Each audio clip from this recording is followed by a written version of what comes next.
I'm going to show you here how to take out a cracked screen on a computer and how to buy a replacement screen. I'm not going to show you installing the screen because I don't have it in stock at the time of this video, but we'll show you the first half. Now what I'm doing is pulling out the little rubber pieces on the screen. That's where the screws are hidden behind. That's how you get the screen out. Pull out those rubber pieces. Some of the rubber pieces may not have screws behind them, but it's best to check anyway. And this Acer has, I believe, 4 screws holding it in. So once we get those rubber pieces off, there might be a couple stingy ones here, and I just use a little tiny flathead screwdriver to pull off some of those pieces that don't really want to come off, or some of them lay flush and you can't actually get a grip on it. This one actually has more than 4. It might have 6 screws holding it in.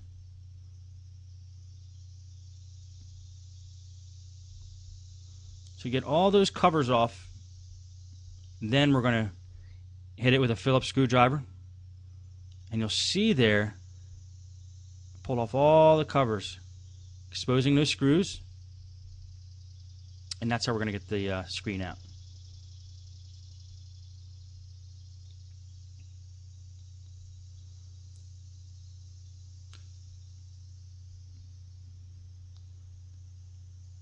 It's a good idea, if you can help it, to not angle your screwdriver towards the screen in case it slips. Your screwdriver might scratch the screen.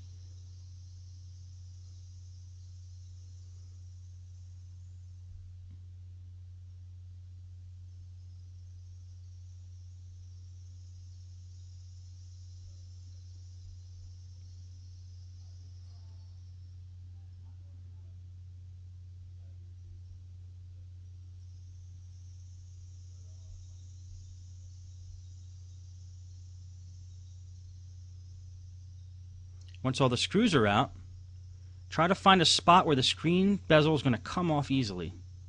It might be the side, it might be a corner. And there we go, we got some action there. See if you can take your fingernail or a plastic piece and kind of bring it along the edge and pop the whole rest of the screen off.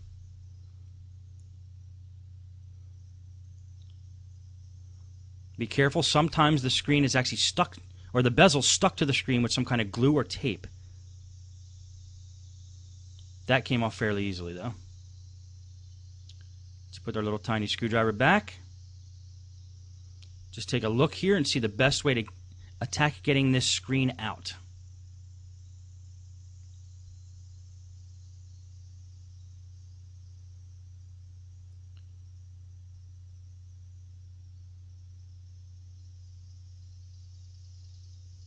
Just going to unattach the inverter cable there, so there's no power going to the screen. And the way to get a screen out, the screen is usually attached just with screws in on the side. They're screwed into the side rail.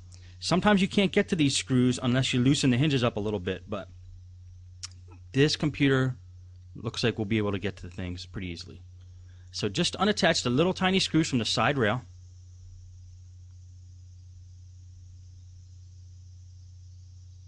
Be nice to have a magnetic screwdriver here. Little tiny screws.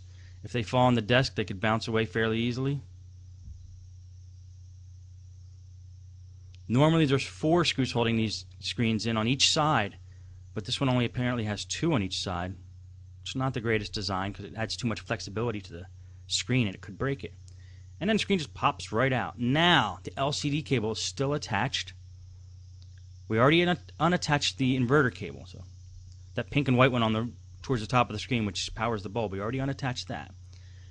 So if it looks like it's not going to come out that easy, we could just get the inverter out, which is what I'm unscrewing now, the screws that hold the inverter in.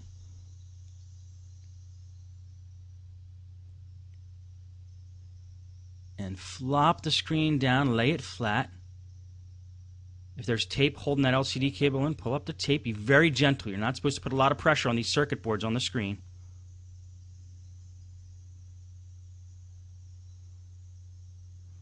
Okay, expose the LED cable and the connector. Okay, got the tape off there. Just going to put it right there on the screen for now.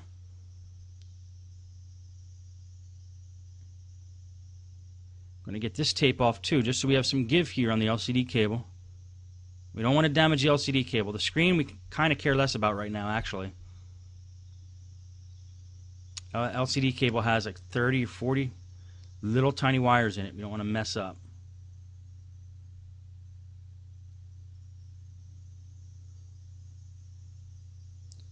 And that pops right out. The LCD cable either pops right out, or sometimes it is. There's two little locks that you got to squeeze on the side to get it out, which I'll show you in a prior video. And we're just going to keep that LCD cable kind of out of the way for now.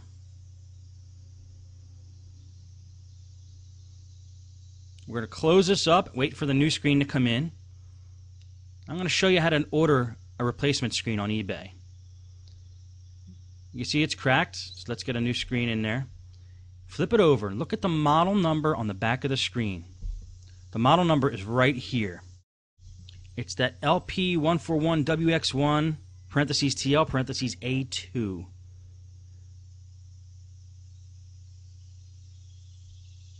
Right there.